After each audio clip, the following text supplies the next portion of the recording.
समाज में एक बहुत विडंबना सी है कि हम हमेशा इस बात को देख रहे हैं कि ये प्रश्न लोगों के मन में आता है कि पीपल तभी रिस्पेक्ट करती है किसी की जब वो सक्सेसफुल होता है, अदरवाइज नहीं। But what kind of success? Success means money, success means position और सक्सेस मीन्स थॉट्स। तो ये एक ऐसा सब्जेक्ट है जिसके ऊपर तीनों पॉइंट्स पे हमें बात करना ज़रूरी है। जिस समय हमारे पास पोजीशन बढ़ती है और वो उसकी हमें रिस्पेक्ट मिलती है तो वो स्टेबल रिस्पेक्ट नहीं होती, मगर जब हमें पोजीशन हमारी बढ़ती है सोसाइटी में किसी भी वजह से और उसके साथ हमारे पास समझ होती है, वो समझ जिसका उपयोग हम सबके लिए करें, तब वो सस्टेनेबल रिस्पेक्ट होती है।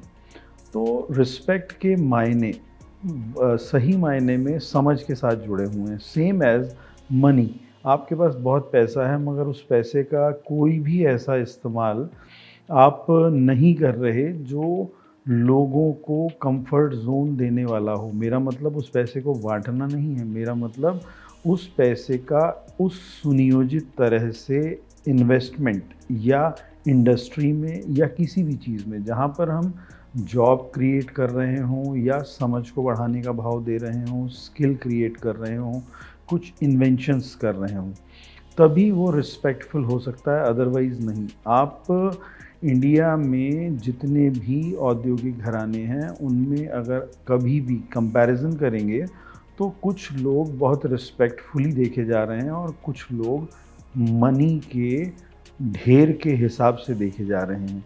जो रिस्पेक्टफुली देखे जा रहे हैं उनकी रिस्पेक्ट किस वजह से है? उनकी रिस्पेक्ट इस वजह से है वो अपनी सारी पॉलिसीज़ को कंट्री के फेवर में बनाते हैं, वो अपने बिजनेसेस को कंट्री के फेवर में करते हैं, इंडस्ट्रीज़ में देश की उस जनता का ध्यान रखते हैं जिसको एम्प्लॉयमेंट दिया जा सकता है। और एक औद्योगिक घराना वो है जो सिर्फ इसलिए काम कर रहा होता है कि उसे अपना धन बढ़ाना है। धन दोनों का बढ़ रहा है मगर रिस्पेक्ट किसकी है? किसके कोट्स वायरल हो रहे हैं फेसबुक पर आप जानते हैं, और किनकी सेलिब्रेशंस वायरल हो रही हैं फेसबुक पर आप जानते हैं। ये मैंने 2 पॉइंट्स अभी कहे हैं। अब तीसरा और मेन पॉइंट है समझ। पैसा और पोजीशन दोनों को एक तरफ करने के बाद मेजर समझ है। समझ किस तरह की? अगेन वही समझ जो सबके हित के लिए काम करे। वो समझ जो हम सिर्फ अपना धन बढ़ाने के लिए, अपनी पोजीशन को मेंटेन करने के लिए यूज़ कर रहे हैं, उस समझ की भी रिस्पेक्ट शॉर्ट टर्म है, मगर उस समझ की रिस्पेक्ट लॉन्ग टर्म भी है और हमेशा के लिए है, जो सबके लिए काम करता है। हमारे शास्त्रों में पूर्व में जितने भी शासक हुए उन सब में भगवान श्री राम कहना ही होगा कि उनको ऐसा कहा गया कि राम युग कहा गया।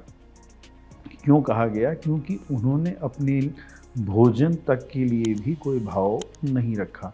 उन्होंने सबके मंगल, सबकी शांति, सर्वजन हिताय काम किए। इस वजह से राम राज्य की कल्पना आज भी उस कोट के रूप में की जाती है जो कि राम राज्य आएगा, राम राज्य आएगा। व्हाट इज़ राम राज्य? राम राज्य मीन्स वो राजा जो सबका ध्यान रखता है। तो वो समझ ये है, बाकी कुछ नहीं। और ये हमेशा ध्यान रखने की बात है कि जब भी समझ की बात होती है और कोई भी व्यक्ति परमात्मा कृपा से उस समझ को प्राप्त करता है तो वो या तो समाज में युग प्रवर्तक के रूप में आता है या किसी बड़े परिवर्तन को देने वाले वैचारिक व्यक्ति, बुद्धिजीवी के रूप में आता है, या एक शासक के रूप में आता है जो आकर सब व्यवस्थाओं को सर्वजन हिताय करने में अपना पूर्ण योगदान देता है।